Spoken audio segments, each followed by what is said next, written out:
I did not go into the cave, nor did I take the necklace from the rock. That night I slept on the headland, at the place where I had left my baskets. At dawn I went back to the ravine. There I hid myself on a brushy ledge. It was near the spring, and from it I could see the mouth of the cave. The sun rose and shone throughout the ravine.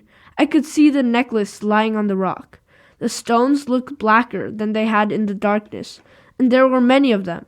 I wanted to go down to the cave and count them, to see if they would make 2 loops around my neck, but I did not leave the ledge.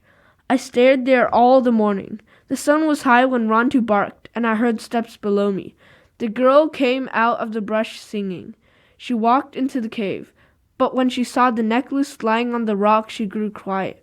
She picked up the necklace and put it down again, and then peered into the mouth of the cave. 2 of my baskets were still there. Then she went and drank from the spring, and started off through the brush. I jumped to my feet. "To talk," I cried, running down the ravine. "To talk." She came out of the brush so quickly that she must have been waiting nearby to see if I would return. I ran to the rock and put the necklace and turned around for her to admire it. The beads were not 2 loops but 3. They were long and oval instead of round, which is a very hard shape to make and takes much skill. "Winsha," she said. "Winsha," I said after her, the word strange on my tongue. Then I said the word that meant pretty in our language, "Wintai." She said and laughed, because this was strange to her.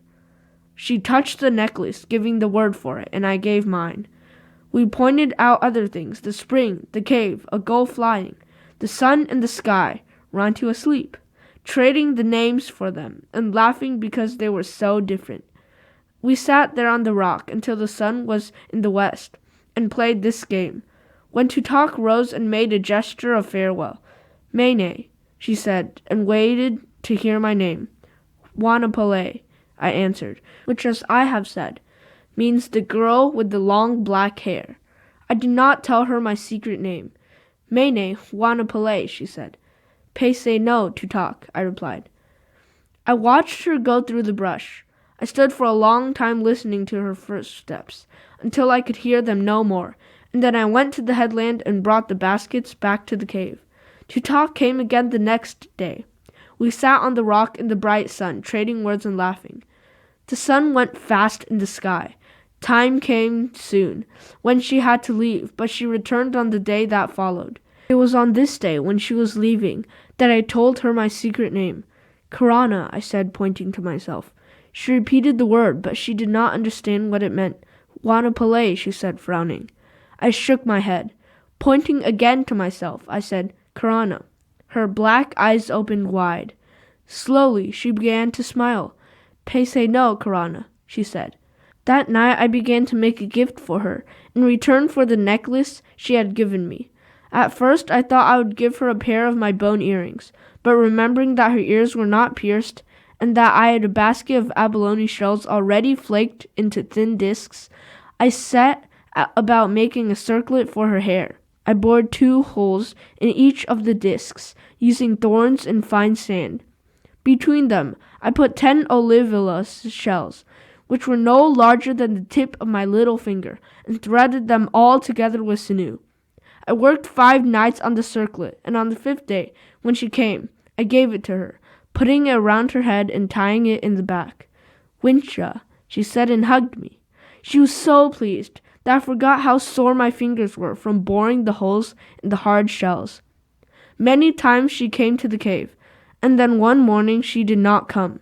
I waited for her all day, and at dusk I left the cave and went to the ledge where I could watch the ravine, fearing that the men had learned that I lived here and would find me. That night I slept on the ledge. The night was cold, with the first wind of winter. Tutak did not return the next day, and I remembered that it was near the time when the Aleut's hunters would leave. Perhaps they had gone already. That afternoon I went to the headland. I climbed the rock and crawled across it until I could look over the rim. My heart beat loud. The loot ship was still there, but men were working on the deck, and canoes were going back and forth. The wind blew hard, and few bales of otter skins lay on the shore, so probably the ship would leave at dawn. It was dark when I got back to the ravine.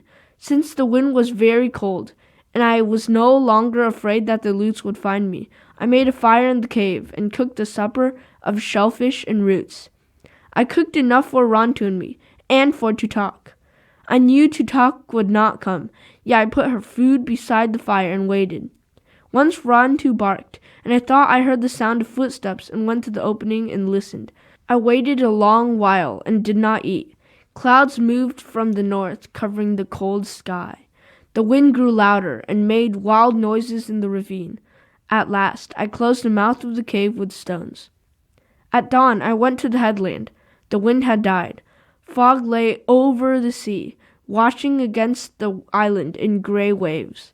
I waited a long time for a glimpse of Coral Cove, but finally the sun burned away the fog. The little harbor was deserted. The loot ship with its red-beaked prow and red sails had gone.